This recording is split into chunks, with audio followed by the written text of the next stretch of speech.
Replacing the oxygen sensor on your 2006 to 2012 Toyota RAV4 is an easy job you can do at home in about 20 minutes and save a ton of money, and we're going to do it right now.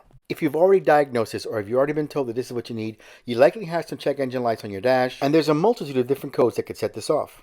For me, it's this code here, P2195. Now, I've already checked my fuel trims and they look pretty good. And this O2 sensor signal biased, stuck, or stuck lean, I think it's the O2 sensor itself because this is not an OEM unit, so we're going to swap it up with the correct Denso model.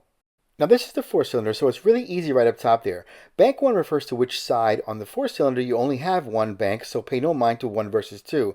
If this was a 6-cylinder, bank 1 would be the back side by the firewall, bank 2 will be at the front of the engine. But for this one, we're going to start by removing the 3 10mm bolts holding in the hood latch. Remove those and put it to the side. Then you have a heat shield that's attached to the exhaust manifold with 4 12mm bolts. Remove those, and it lets you slide the shield up and out. Once you do that, you can see the oxygen sensor coming off the side right there. Now there's a lot of room here, and you can get to this with a regular wrench, but I do like using the O2 sensor socket here.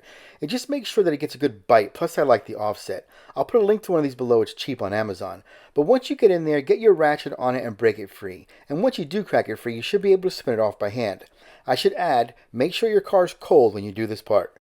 If you chase the pigtail up, you'll find the harness is clipped into a piece of plastic that's on a bracket on the side of the engine. Slide it off the bracket and unclip it. There's a tab you can push down to release it, but after a while those things get brittle and don't move that well. I find it easier to just put in a small pick or flat screwdriver into the front side and lift up on the tab and pop it out. Once you do that, finish unscrewing the sensor and pull it out. I've come to learn that Toyota is really finicky with its sensors. If the ECU doesn't see the values the way it's supposed to, it's going to throw a check engine light. In this car, the O2 sensor was actually replaced only a few months ago, and now started throwing these codes. Why? Because it was a cheap knockoff unit. Here's the Denso unit. I'll put a link to it below. Use the right one. You can see here it comes with anti-seize already applied. Carefully insert the new sensor into the hole, using caution not to damage the tip. A good rule of thumb here is to first spin it on counterclockwise. Let it go in a reverse order. Let those threads, feel those threads pass each other, then start to tighten it. That'll ensure you don't cross thread. Once you do that, get this snug by hand. If you use that O2 socket, you can torque this down properly, and this should be about 32 foot-pounds or 43 Newton meters. With the sensor installed, you can carefully thread that pigtail up underneath these hoses to where it meets with the harness. You want that to be fully seated, so make sure you hear and feel the click. And also at the bottom side of the plug itself, there's a groove which slides onto the black piece of plastic that's on a bracket.